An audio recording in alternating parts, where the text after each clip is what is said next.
जय हिंद सभी फौजी पेंशनर बंधु। हम सबों तक OROP 3 का धमाका पुरजोर तरह से पहुंच चुका होगा। इसकी गूंज आपके इंद्रियों तक पहुंच गई होगी।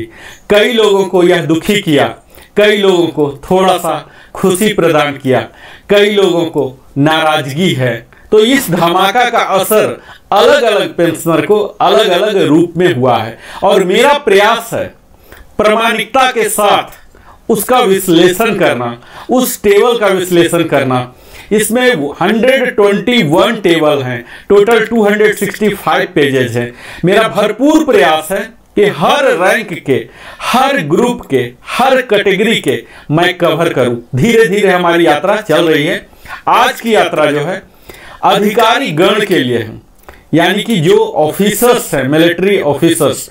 यह वीडियो न कि सिर्फ सेवानिवृत्त अधिकारी के लिए इंपॉर्टेंट होने वाला है, उनके लिए भी जो सेवा में है उन्हें भी पता लगेगा कि कितना पेंशन हमें मिलेगा जब 2-4 साल बाद रिटायर होंगे तब। और यह उनके लिए भी जो आर्मी में ज्वाइन करना चाहते हैं, किसी भी डिफेंस आर्म फोर्सेस में ज्वाइन करना चाहते हैं, उन विद्यार्थियों के लिए भी, उन उम्मीदवारों के लिए भी यह वीडियो खास होने वाला है।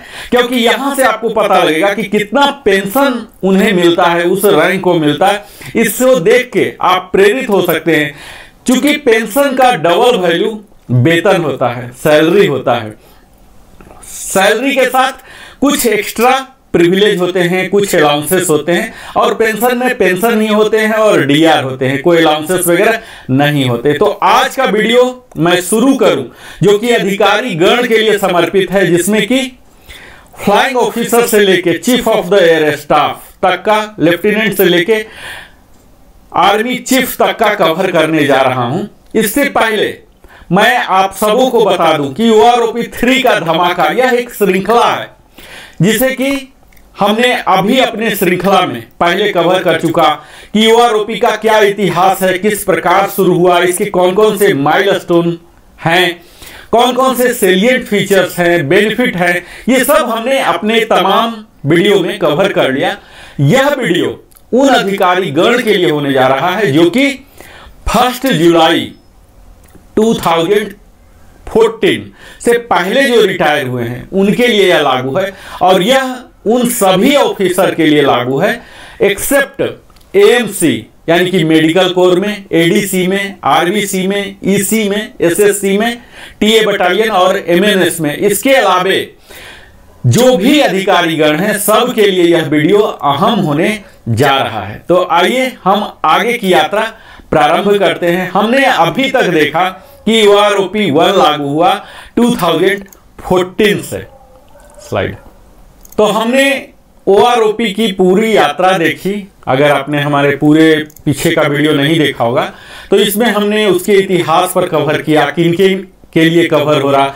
तो यह संक्षेप में मैं बता दूं कि यह OROP 3 का जो एम्बिट है या OROP का संपूर्ण आर्म फोर्सेस डिफेंस के लिए लागू होते हैं, फैमिली पेंशनर के लिए लागू होते हैं। और यह 1 जुलाई 2024 यानी कि 30 जून 24 तक जो भी रिटायर हुए उन सब के लिए लागू होता है। आपको हम संपूर्ण टेबल का यात्रा कराएंगे, लेकिन उससे पहले मैं Narendra Kumar, wellness consultant, entrepreneur trainer, आपसे विनम्र निवेदन करता हूं कि अगर आपने हमारी चैनल लिविंग हैप्पीली में आए पहली बार तो अवश्य ही सब्सक्राइब करें, लाइक करें, कमेंट करके पूछें, बताएं, शेयर करें और बेल आइकन अवश्य ही पुश करें ताकि हमारी सारी वीडियो का नोटिफिकेशन आपको पहुंचते रहे। हमने अभी तक इसके हिस्ट्री के दौरान, संक्षिप्त हिस्ट्री में बता दूं कि सर्कुलर नंबर 55 जो था OROP 2 को कवर कर रहा था, उसकी इशू हुआ था 4 फरवरी 16 से, जो कि 1 जुलाई 2014 से लागू हुआ था। अगला सर्कुलर 666 था जो कि OROP 2 का था, इशू किया गया था 20 जनवरी 23 को और एप्लीकेबिलिटी था 1 जुलाई 2019, जो कि 4 इंस्टॉलमेंट में सभी को मिले थे। लेकिन जो फैमिली पेंशनर थे या एवार्डी थे उन्हें एक मुश्त लमसम दिया गया था। इसके बाद जो OROP 3 का माइलस्टोन है, ये गवर्नमेंट ऑफ इंडिया कैबिनेट के द्वारा पास कर दिया गया। पाउज। अभी तक हमने देखा कि क्या क्या माइलस्टोन है। तो इसके लिए जो भी प्रक्रिया होती है, जो स्टैच्यूटरी रिक्वायरमेंट्स हैं, ये सब OROP3 के लगभग पूरे कर लिए गए हैं। OROP3 का नोटिफिकेशन MOD के द्वारा जो था ये हो गए हैं। इसके बाद तीसरा माइलस्टोन आते हैं, जो इनके लिए कंकरेंस जो लेने होते हैं फाइनेंस डिवीजन से, कितने खर्च आएंगे, तो इसमें आ रहे हैं 6,500 करोड़ रुपीज, ये सब का आकलन हो गया। इसके बाद चौथा माइलस्टोन आता है पॉलिसी लेटर DSW, जो कि अभी हम टेबल की बात करने जा रहे हैं, 121 टेबल, ये अप्रूव कर दिया गया, बना दिया गया, जिसमें कि एक कमिटी होते हैं सारे डिफेंस से, तीनों फोर्सेस से, MOD से, उन्होंने कंपाइल कर दिया। इसके बाद अगला आता है सर्कुलर जारी करना। तो सर्कुलर भी जारी हो चुका 677, जो 6 सितंबर को, बहुत ही जल्दी हुआ, अभी तक का फास्टेस्ट OROP3 है। 4 सितंबर को DSW का लेटर जारी होता है और 6 सितंबर को PCDA प्रयागराज के द्वारा 677 सर्कुलर जारी हो जाता है। और कयास ऐसी लगाई जा रही है कि सितंबर माह के अंत तक इसके एरियर भी आ जाए, नहीं तो ज्यादा से ज्यादा अक्टूबर तक एरियर। खैर, जब फॉर्मुलेट हो गया है तो एरियर आ ही जाएगा, एरियर के लिए कोई मरा भी नहीं जा रहा। एरियर कैलकुलेशन के लिए आपको मैं फॉर्मूला आगे बताऊंगा। यहां मैं सैलिएंट फीचर एक शॉर्टकट बताते चलूं कि 5 साल में यह रिवीजन होता है। इसके 265 पेजेज हैं और यहां आप देखेंगे ये रिटायरिंग ऑफिसर, सर्विस, स्पेशल, सबके लिए ये टेबल लागू हो रहे हैं। OROP3 डिसेबिलिटी के लिए, वार इंजरी, इनवैलिडेटेड, हर कैटेगरी के लिए, चाहे वो ऑर्डिनरी हो, स्पेशल हो, लिबरलाइज फैमिली पेंशन हो, कमीशन्ड ऑफिसर हो, honorary commissioned officer, JCO, others, NC, सब के लिए काम हो रहे हैं। और आर्मी है, नेवी है, एयरफोर्स है, DSC के हैं, TA बटालियन के हैं, रिटायर्ड हैं, डिस्चार्ज हैं, इनवैलिडेट आउट हैं, डाइड सर्विस में हैं। और यह आपको बता दूं कि यह डिसएडवांटेज के लिए लागू नहीं होगा, किसी को भी रिड्यूस करके नहीं किया जाएगा। और इसमें जो नहीं लागू हो रहे हैं, अगर अपनी मर्जी से प्रीमैच्योरली गए हैं कोई 1 जुलाई 2014 के बाद, तो ये कवर नहीं होंगे। आपका पेंशन अनचेंज रहेगा, डिसएडवांटेज में नहीं होगा। इसकी एप्लीकेबिलिटी जैसा कि मैंने बताया, सभी डिफेंस पेंशनर हैं, फैमिली पेंशनर हैं। अप्लीकेबिलिटी, इसके नन अप्लीकेबिलिटी जो है UK, HK, सारे KCIO पेंशनर जो है वो नहीं होंगे। पाकिस्तान और बर्मा आर्मी पेंशनर अभी भी PCDA इलाहाबाद से पेंशन ड्रा कर रहे हैं, वो लोग यहाँ नहीं होंगे। रिजर्विस्ट नहीं होंगे। PMR जो प्री मैच्योर रिटायरमेंट लिए वो नहीं होंगे। एक्स ग्रेसिया नहीं होंगे। इसके जो मेथोडोलॉजी, आज मैं टेबल नंबर 1 जो एक्सक्लूसिव अधिकारी के लिए होने वाला है, इसमें भी वही सब क्रेडेंशियल जो इंडिकेटर्स हैं वही सब लिए गए हैं। रैंक हैं, यहाँ ग्रुप नहीं होता, क्वालिफाइंग सर्विस है, रैंक है। और लाइव डाटा जो लिया गया है पूरे 2023 का, उसका मिनिमम और मैक्सिमम वैल्यू यहाँ लिया गया है। इसमें क्वालिफाइंग सर्विस में कई जगह आप देखेंगे कि लो वाले भी अधिक वाले के बराबर ले रहे हैं। रैंक भी इस तरह से आप देखेंगे, कई विसंगतियां हैं, उसकी भी हम आगे बात करेंगे। कहीं आप देखेंगे कि 0 डिफरेंस हुआ है, तो कई तरह की है इसमें। आप यह जो OROP3 का सर्कुलर है ये थोड़ा प्रिसाइज है, क्योंकि जो OROP2 में था, जो OROP1 में है, वही सब कई बातें सेम ही लागू होने वाला, अनलेस इसे यहाँ डिस्क्राइब न किया गया हो। तो अब हम अगली यात्रा करते हैं, जहाँ की आपको सर्कुलर का एक झलक दिखा देंगे, जो कि मैं रेफरेंस लिया हूँ इस टेबल को कंपाइल करने में। यह है हमारा सर्कुलर 666 अभी आप देख रहे हैं अपने स्क्रीन पर।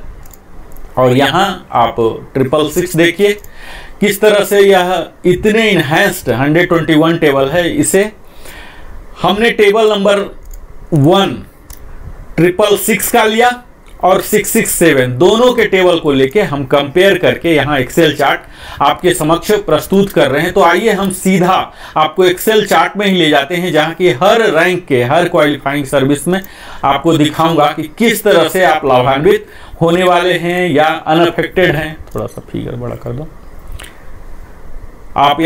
यहाँ मैं एक एक रैंक करके दिखाऊंगा एक्सेल चार्ट में, जैसे कि हमारी टीम ने प्रिपेयर की है। यहाँ पहला रैंक है आर्मी के लेफ्टिनेंट रैंक और इनके इक्विवेलेंट होते हैं एयरफोर्स में फ्लाइंग ऑफिसर, सब लेफ्टिनेंट नेवी में होते हैं। यहाँ इनकी क्वालिफाइंग सर्विस 6 महीने है।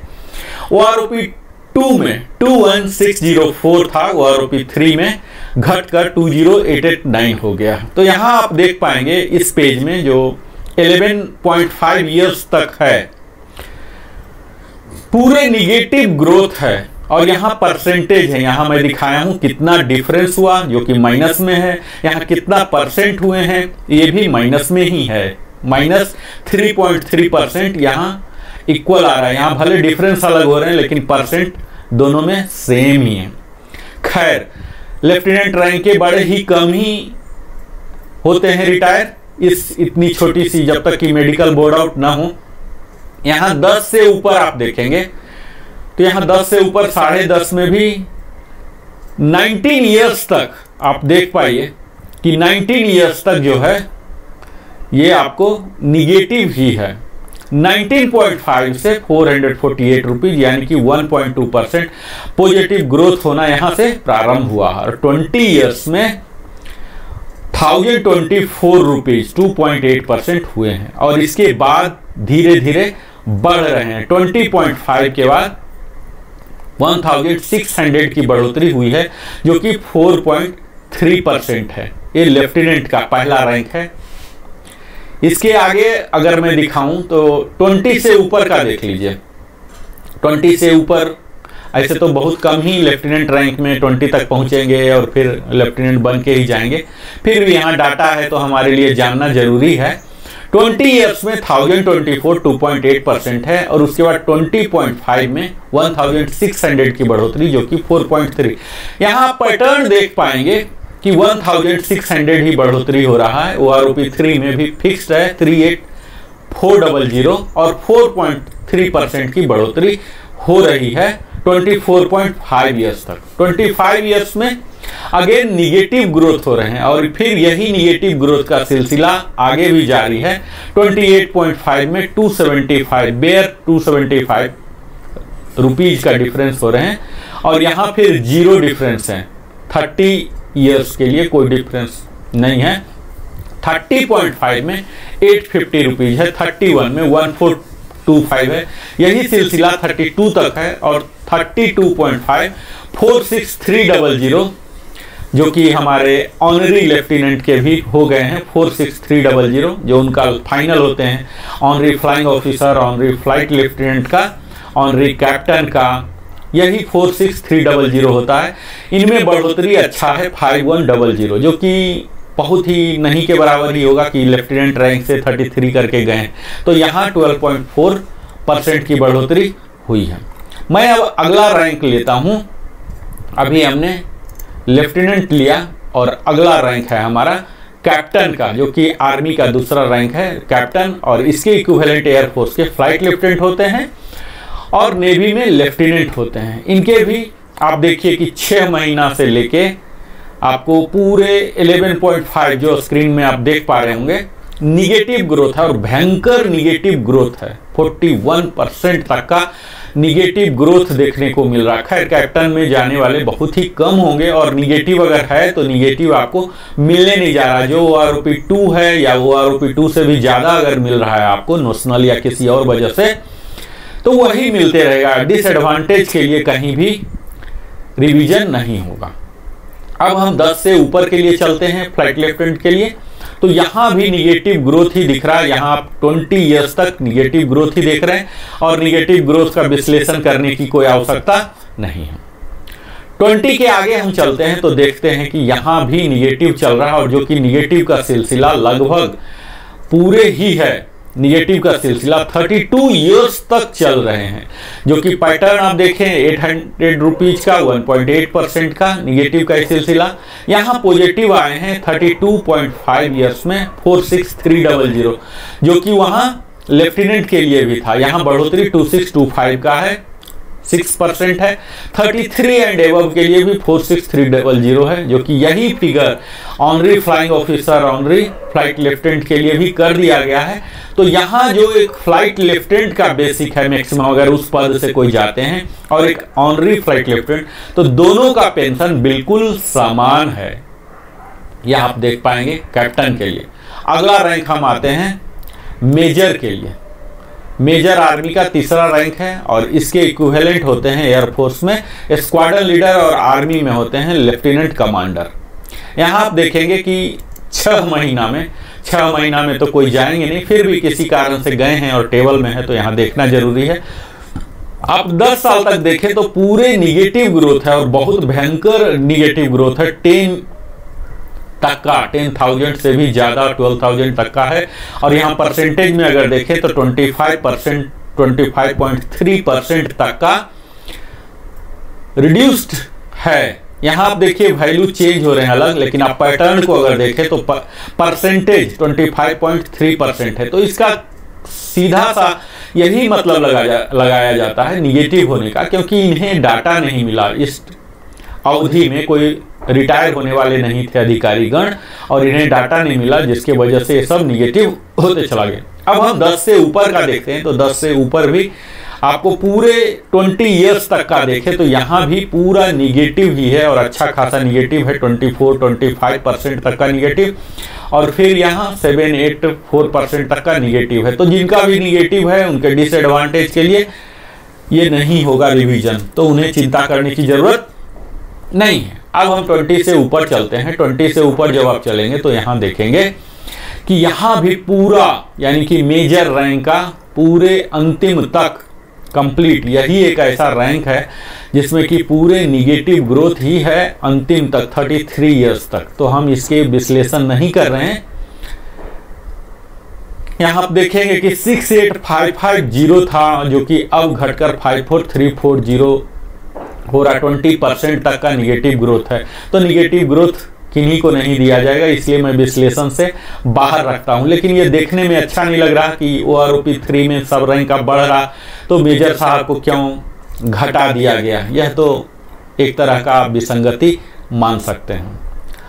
अगला हम लेते हैं लेफ्टिनेंट कर्नल, और उसके इक्विवेलेंट होते हैं लेफ्टिनेंट कर्नल, यहाँ TS टाइम स्केल वाले, और लेफ्टिनेंट कर्नल जो फुल लेफ्टिनेंट कर्नल है, दोनों कवर हो रहे हैं यहाँ।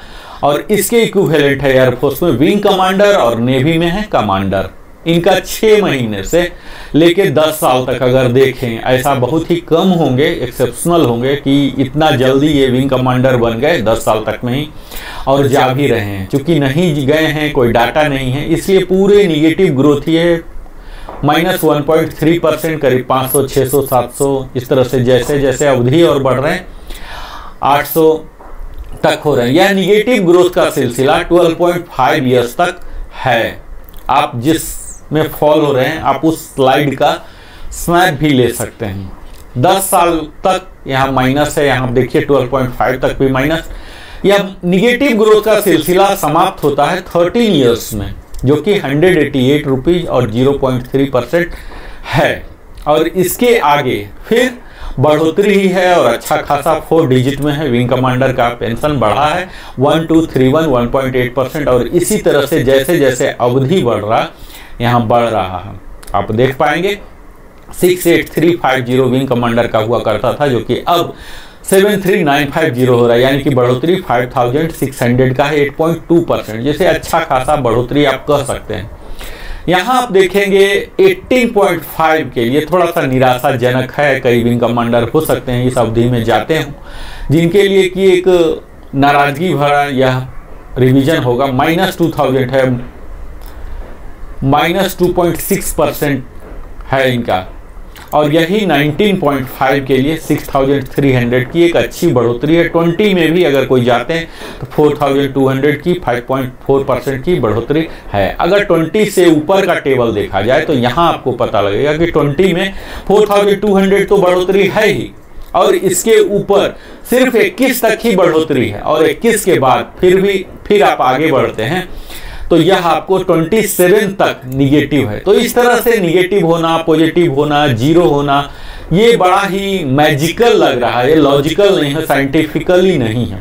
तो यहाँ मुझे लग रहा है कि कहीं न कहीं विसंगतियां हैं। जो विंग कमांडर को मिलना था यथोचित सम्मान, पेंशन के रूप में आर्थिक लाभ पहुंचाना था, वो यहाँ नहीं पहुंच रहा है। 27 ईयर्स तक काफ़ी विंग कमांडर जाते हैं और यहाँ तक निगेटिव ग्रोथ ही है।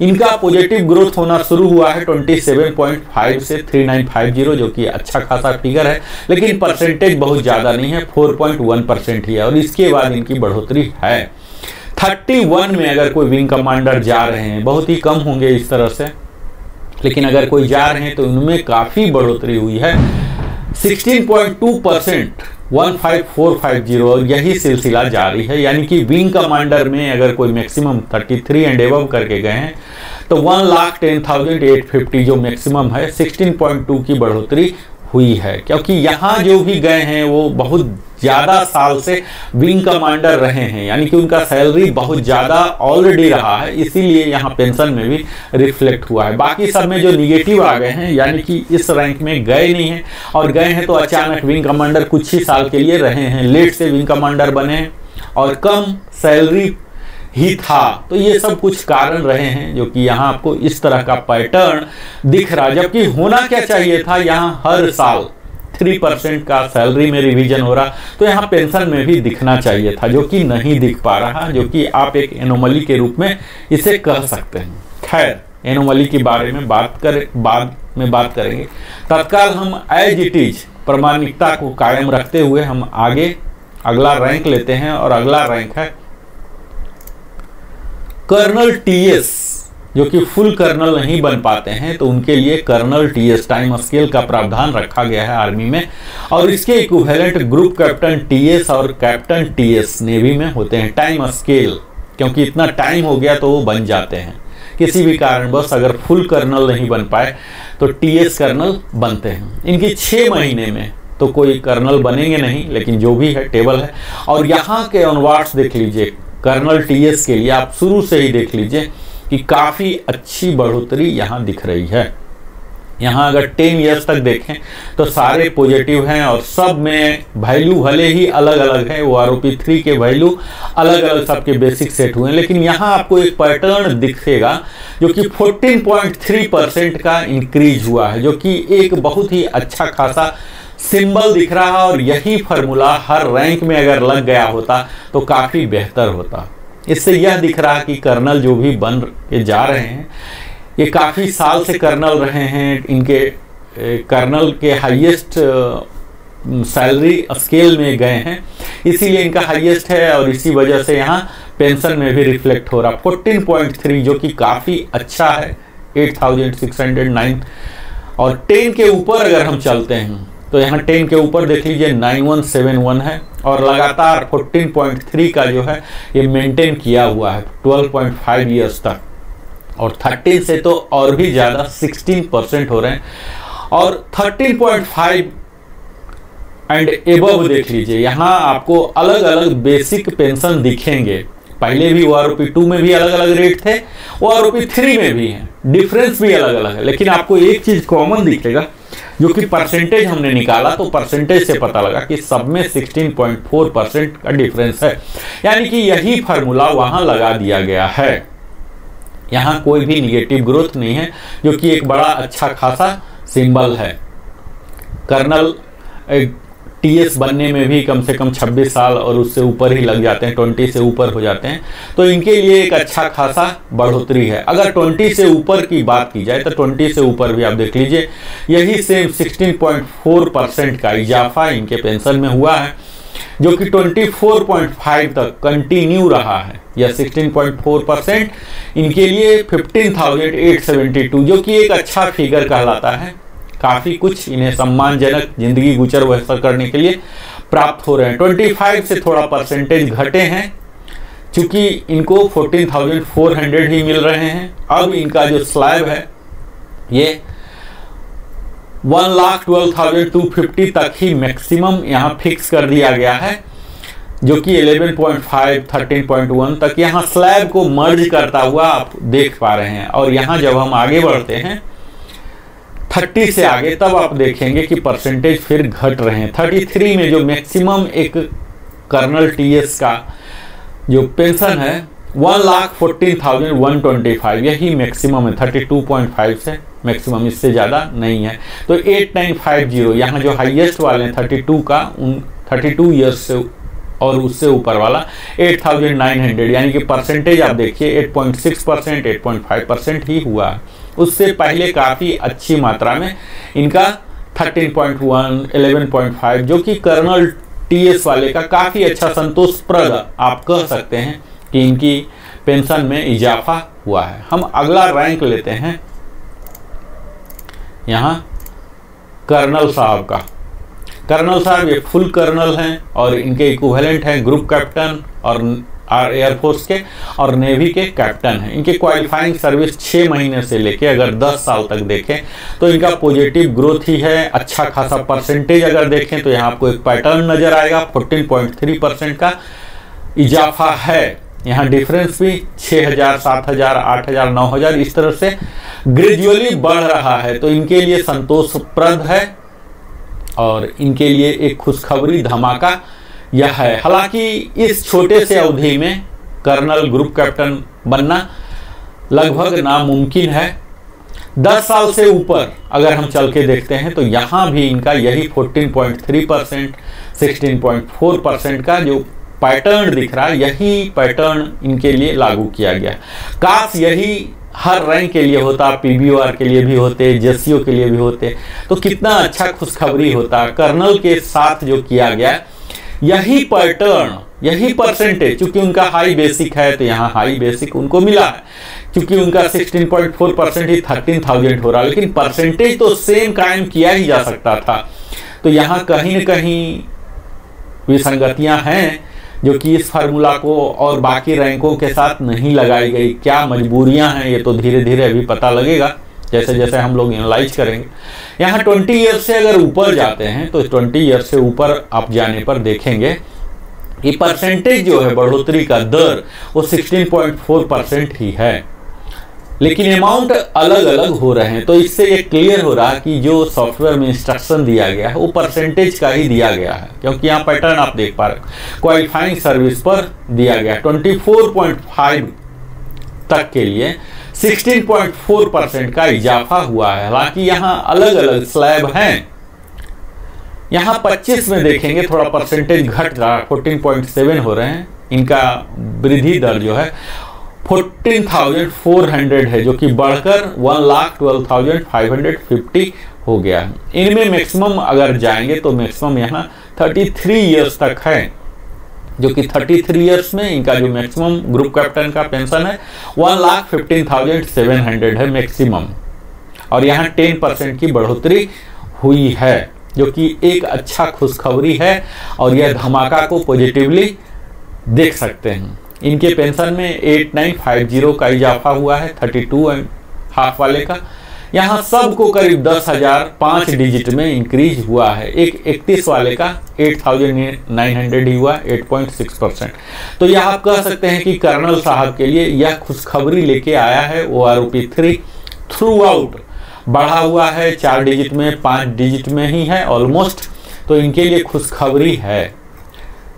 ऐसा ही बाकी रैंक के लिए भी होना था। हम अब अगला रैंक देख रहे हैं, आपको दिखाएंगे। यहाँ ब्रिगेडियर साहब हैं। ब्रिगेडियर साहब का क्वालिफाइंग सर्विस 20 से ही प्रारंभ हो रहा, क्योंकि 20 से नीचे किसी भी ब्रांच में, किसी भी सर्विसेज में बन पाना संभव नहीं होगा। ब्रिगेडियर हैं और एयरफोर्स में एयर कमोडोर कहलाते हैं, नेवी में कमोडोर कहलाते हैं। तो इनकी 20 ईयर्स में संभव है, शायद ऐसा इनको डाटा मिला है। OROP2 में 98,148 था, जो कि डिफरेंस अब OROP3 में 98,148 हो चुका है, जो कि बढ़ोतरी है 13,717, यानी कि हायर रैंक में ब्रिगेडियर ऑनवर्ड्स आप देख सकते हैं। 16.2 का फार्मूला लगाया गया। 16.2 का फार्मूला है 22.5 ईयर्स के लिए। तो सम्मानजनक वृद्धि है 14,000 13,000 इनके लिए काफ़ी अच्छा है, मात्रा भी है, परसेंटेज भी है। तो यहाँ आप देख सकते हैं कि काफ़ी बेहतर OROP3 इन्हें तोहफा दिया है। 23.5 के लिए देखिए फिर से 16.4% लेके आया है, जो कि 15,396 की बढ़ोतरी है इनमें कंटिन्यूअस काफ़ी अच्छा 5 डिजिट में है, 13,000, 15,000, 10,000 और यहाँ 27 साढ़े 27 साल तक का यही 5 डिजिट ग्रोथ यानी कि 10 से ऊपर का ग्रोथ पाया गया है 28 ईयर्स में, जो कि कई ब्रिगेडियर एयर कमोडोर जाते हैं 28 प्लस में। तो यहाँ थोड़ा सा कमी की गई है, 8150 ही है, जो कि परसेंटेज घट के 7.8% हो जा रहा है। जैसे जैसे यहाँ फिर थोड़ी सी घटी है 29 ईयर में, क्योंकि 29 ईयर में ऐसे एयर कमोडोर होंगे जस्ट 1 साल पहले ही 2 साल पहले ही बने होंगे और तुरंत चले गए, तो ये मैक्सिमम सैलरी में होंगे नहीं। इसी प्रकार इनको सैंपल मिला, इस वजह से यहाँ 6.3% का इजाफा हुआ है 29.5 में। 30 ईयर्स में फिर से देखिए कि 10,700 का इजाफा हुआ, 10% का हुआ। 30.5 के लिए 10,700 10% का हुआ है। 31 में भी सेम स्लैब, दो स्लैब को कॉमन किया गया है, तो यहाँ भी 10.1% है। यहाँ आप देखेंगे कि 3 का परसेंटेज का स्लैब सेम है, बेसिक पहले भी सेम था और अभी भी सेम, सब कुछ सेम किया गया। उसी तरह से यहाँ से फिर से 3 का स्लैब है, 31.5 का 8.6% का इजाफा हुआ 9,200, जो कि 32.5 तक यही सिलसिला जारी है। 33 ईयर्स जो मैक्सिमम होते हैं, पहले 1,08,800 था, जो कि अब बढ़कर 1,16,550 रुपीज़ हो गए हैं और बढ़ोतरी जो हुई है 7,750, 7.1% का हुआ है। तो इस तरह से ब्रिगेडियर साहब के लिए भी आप कह सकते हैं कि काफ़ी अच्छा बढ़ोतरी हुआ है, 16 से लेके 7, 8, 10, इस तरह से काफ़ी बेहतर आप कह सकते हैं OROP का तोहफा इनके लिए है। हम अगला देखते हैं। यहाँ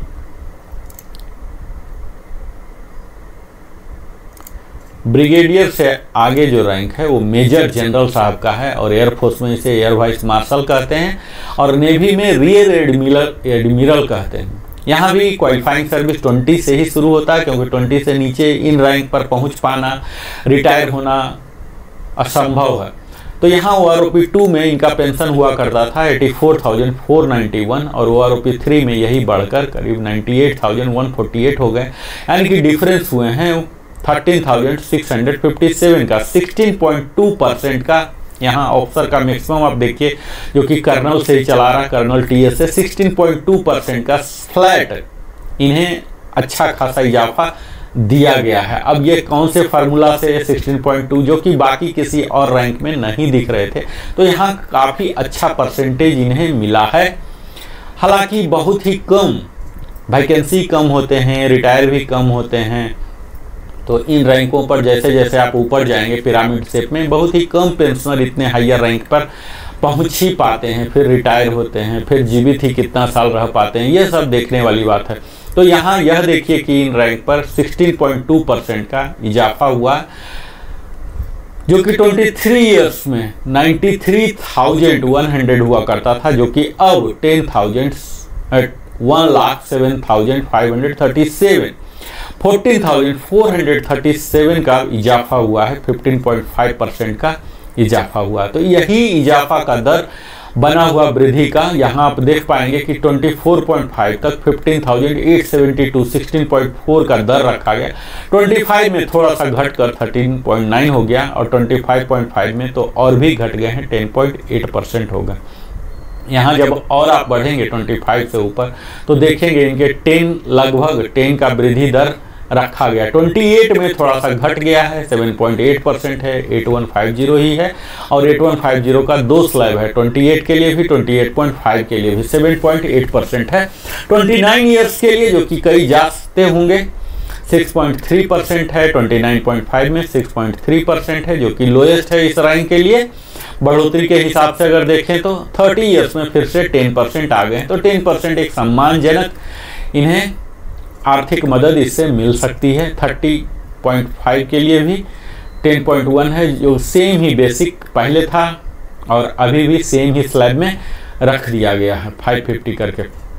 31.5 के लिए 9,200 का इजाफा 8.6% है, जो कि अब ऊपर वाले स्लैब में ही आ गए हैं, यानी कि इनकी जो बढ़ोतरी होनी थी वो दर का थोड़ा सा कमी है। 32.5 6.8% ही है। 33 के लिए भी जो मैक्सिमम मेजर जनरल साहब के लिए होते हैं, जो पहले होते थे 1,09,100 रुपया, जो कि अब 1,16,550 कर दिया गया। 7,450 का इजाफा किया गया, 6.8%। तो यहाँ भी काफ़ी अच्छा आप देख सकते हैं, खुशी भरा है। इस धमाका को आप कह सकते हैं कि इस धमाका का गूंज इस रैंक के साथ काफ़ी पॉजिटिव रिजल्ट लेके आया होगा, खुशियाँ भरा लाया। अगला रैंक है लेफ्टिनेंट जनरल, जो कि एयरफोर्स में एयर मार्शल कहलाते हैं और नेवी में वाइस एडमिरल कहलाते हैं। इनका भी रैंक क्वालिफाइंग सर्विस 20+ से शुरू होता है, 20 से नीचे संभव नहीं है।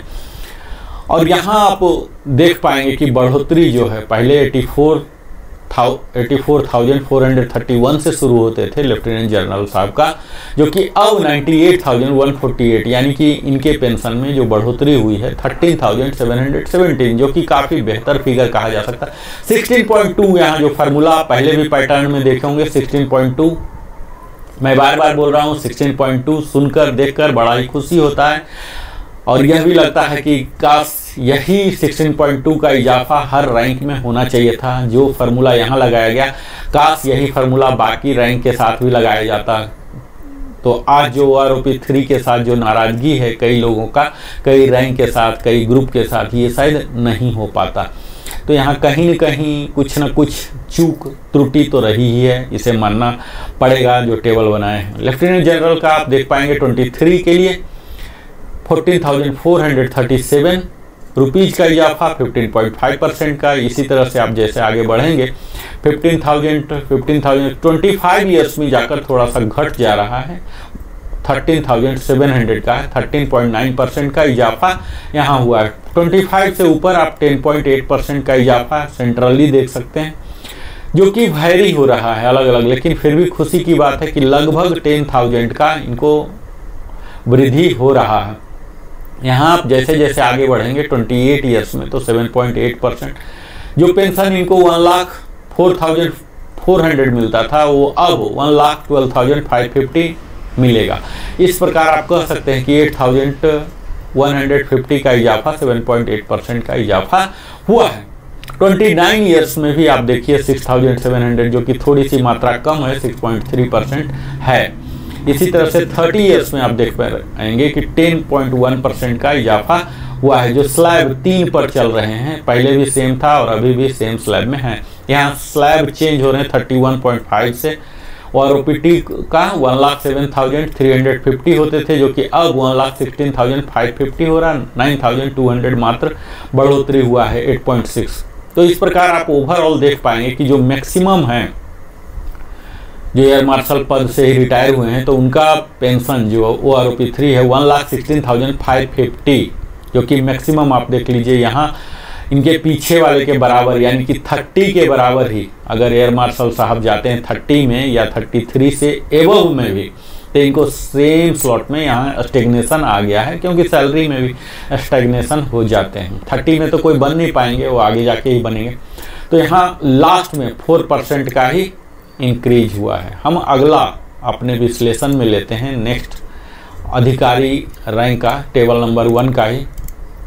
आप देखिए यहाँ पर हैं लेफ्टिनेंट जनरल HAG, और इसके इक्विवेलेंट होते हैं एयरफोर्स में एयर मार्शल HAG और vice admiral HAG plus navy में। तो यहाँ भी 20 से ऊपर का ही स्लैब दिया गया है। OROP 2 में इनको मिलता था 84,431, जो कि अब बढ़कर 98,148 हो गया। काफ़ी अच्छा खासा बढ़ोतरी आपको दिखेगा। 13,717, 16.2, जो 16.2 का पैटर्न है यहाँ आपको पूरा प्रिवेलिंग दिखेगा, 16.2, 15.5, 16.4। तो यहाँ आपको अच्छा खासा जो हायर रैंक में है काफ़ी अच्छा इनको दिया गया है। इस तरह का यहाँ कहीं न कहीं कोई फार्मूला इस तरह से यहाँ लगाया गया है जिससे कि इनको अच्छी मात्रा में बढ़ोतरी मिले। तो हायर रैंक के लिए यह OROP सचमुच एक बड़ा सा सौगात लेकर आया है।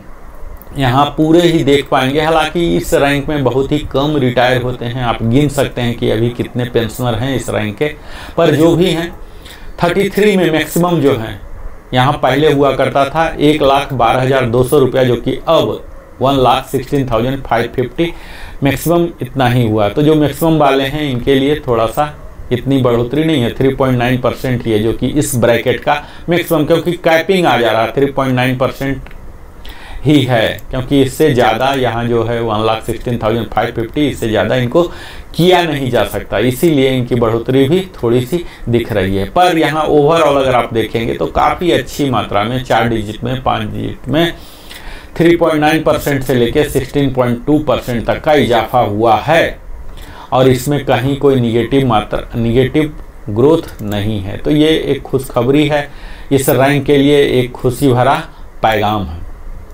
अगला हम रैंक को देखते हैं, जो कि आर्मी कमांडर 33+ पर ही बनेंगे। तो इनका OROP 2 में था 1,12,500, जो कि अब 1,16,550 जो मैक्सिमम है वहीं पर जाके रुक गए हैं। चूँकि मैक्सिमम कैपिंग है इसीलिए इनका डिफरेंस भी 4050 ही आया है, लेकिन फिर भी एक सम्मानजनक तो है ही, 3.6% का इजाफा हुआ है। अगला रैंक जो हाईएस्ट रैंक वाले हैं इनका दिखा दूं आपको, ये तीनों को एक साथ ही मैं दिखा देता हूं। यहाँ देखिए army commander 33 years maximum capping में है। VCOS हैं वाइस एयर चीफ मार्शल, जो 1,12,500 पर हैं, और इनकी बढ़ोतरी 1,16,550 जो मैक्सिमम है 4050 पर 3.6। और जो एयर चीफ मार्शल जो अंतिम रैंक है वो 1,25,000 पर पहले भी थे और अभी भी 125 पर ही हैं। इनमें कोई भी बढ़ोतरी नहीं हुआ, क्योंकि कैपिंग का है, उससे ज़्यादा हो नहीं सकता, क्योंकि हमारे प्रेसिडेंट साहब जो हैं 1,250 ले रहे हैं, तो उनका आधा उनके से ज़्यादा कोई ले नहीं सकता है। तो इस तरह से आपने देखा आज कंप्लीट हमारे अधिकारी गण के सारे पेंशन का हमने एनालिसिस किया, क्या उसके बढ़ोतरी हैं, कि OROP 2 का OROP 3 का क्या डिफरेंस है, क्या परसेंटेज है। कईयों के लिए, अधिकतम के लिए, अधिकारी के लिए खुशियों भरा ही पैगाम है, क्योंकि यहाँ जो निगेटिव ग्रोथ दिख रहे हैं लेफ्टिनेंट में हैं, जो कि कोई जाते नहीं हैं। आप यहाँ देख लीजिए लेफ्टिनेंट में। फिर कैप्टन में अगेन निगेटिव ग्रोथ है, जो कि कैप्टन रैंक में अगर कोई ऑफिसर ज्वाइन हुए हैं तो एक्सेप्शनल केसेस में मेडिकल बोर्ड आउट वगैरह में ही जाएंगे। तो यहाँ निगेटिव हुआ है, लेकिन निगेटिव उनको मिलेगा नहीं। अगला रैंक हमने बात किया मेजर साहब का। मेजर साहब को भी आप देख पाएंगे कि निगेटिव ग्रोथ हुआ है, यानी कि लोअर रैंक में कोई जाते नहीं है और लोअर रैंक में निगेटिव ग्रोथ है। यहाँ आपको थोड़ी सी आपको आश्चर्य भी होगा कि लेफ्टिनेंट कर्नल TS में यहाँ कई लोग जाते हैं और यहाँ भी निगेटिव ग्रोथ है। हालांकि जिनका भी निगेटिव ग्रोथ यहाँ दिख रहा है तो चिंता की कोई बात नहीं है, उनका डिसएडवांटेज के लिए रिवीजन नहीं किया जाएगा। कर्नल TS में आप देख पाएंगे कि 13 इयर्स के ऊपर, 13 इयर्स के बाद जो पॉजिटिव शुरू हुए हैं, 1-2 बीच में एक्सेप्शनल हुए हैं, यहाँ पर विंग कमांडर को थोड़ा सा दुखी करने वाला है। 21 में कई जाते होंगे और यहाँ पर उनकी बढ़ोतरी नहीं हुई है। विंग कमांडर के साथ भी न्यायपूर्ण नहीं हुआ है, और उसके वही विंग कमांडर अगर सीनियर होके जा रहे हैं 27.5 के ऊपर जा रहे हैं तो अब उनको बढ़ रहा। और यहाँ के बाद 27.5 इयर्स के बाद विंग कमांडर के बाद कहीं भी आपको निगेटिव ग्रोथ नहीं दिखेगा। अच्छा खासा सम्मानजनक सबका दिख रहा। 16.2 जो कि एक फार्मूला आप देखेंगे पैटर्न यहाँ ऑफिसर वाले में 4.1 16.2 जो परसेंटेज है, यही परसेंटेज आपको अधिकतम जगह कर्नल TS के लिए देख लीजिए पूरे सेंट्रली 14.3%, और यहाँ से कहीं भी आपको निगेटिव नहीं दिखेगा। लास्ट में सिर्फ 0% है, और यहाँ देखिए पूरे 14.3 16.4 इस तरह से कर्नल साहब के पेंशन में बढ़ोतरी है। फुल कर्नल जो फुल TS वाले नहीं, फुल जो कर्नल है इनमें भी बढ़ोतरी है 14.3। यहाँ पैटर्न आप देखिए टोटल में 14.3 हर ब्रैकेट में दिया गया है, और उससे ज़्यादा फिर 13 के बाद तो 16% हो रहे हैं, 16.4% हो रहे हैं। इस प्रकार आप देख रहे हैं कि जैसे जैसे हम सीनियर रैंक में जा रहे हैं, क्वालिफाइंग सर्विस में जा रहे हैं, तो बढ़ोतरी काफ़ी अच्छा है। ब्रिगेडियर में भी काफ़ी अच्छा है, 16.2% है। यहाँ major general air vice marshal का आप देख पाएंगे 16.2 16.4, तो काफ़ी अच्छा 4 डिजिट 5 डिजिट में दिया गया है। तो इस प्रकार जो अधिकारी हैं, जो भी वो भी जान सकते हैं, इस वीडियो से लाभान्वित हो सकते हैं कि हमारा पेंशन कितना होगा। और जो रिटायर हो गए हैं वो भी जान जाएंगे, और जो बच्चे अभी आर्मी में ज्वाइन करना चाहते हैं वो भी इस वीडियो को देखकर लाभान्वित हो सकते हैं। तत्काल आप सब हमारे साथ बहुमूल्य समय देते हैं, मुझे उम्मीद है कि आपको वैल्यू एडिशन जरूर ही मिला होगा। और अगर आप हमारी वीडियो में पहली बार आए हैं तो अवश्य ही हमारे चैनल लिविंग हैप्पीली को सब्सक्राइब करें, ताकि हमें भी उत्साह हो और हमारा चैनल को एक विकास वृद्धि आपकी तरह ही हमें भी एक शुभ अवसर प्राप्त हो, और हम और बड़ी सी बड़ी टीम लेके प्रामाणिक जानकारी को आपके लिए ऑथेंटिक इंफॉर्मेशन आपके साथ समक्ष प्रस्तुत कर सके। और आपने अपने जीवन का बहुमूल्य समय हमारे साथ दिया, इसके लिए हृदय की गहराइयों से धन्यवाद। और फिर से आग्रह करते हुए मैं Narendra Kumar, wellness consultant entrepreneur, subscribe करें, लाइक करें, कमेंट करें, बेल आइकन पुश करें और अपने सगे संबंधियों के साथ साझा करें। आपको यह वीडियो कैसा लगा अवश्य ही बताएं, कमेंट के जरिए पूछें, बताएं। बहुत बहुत धन्यवाद। जय हिंद, वंदे मातरम। फिर मिलता हूं अगले वीडियो में।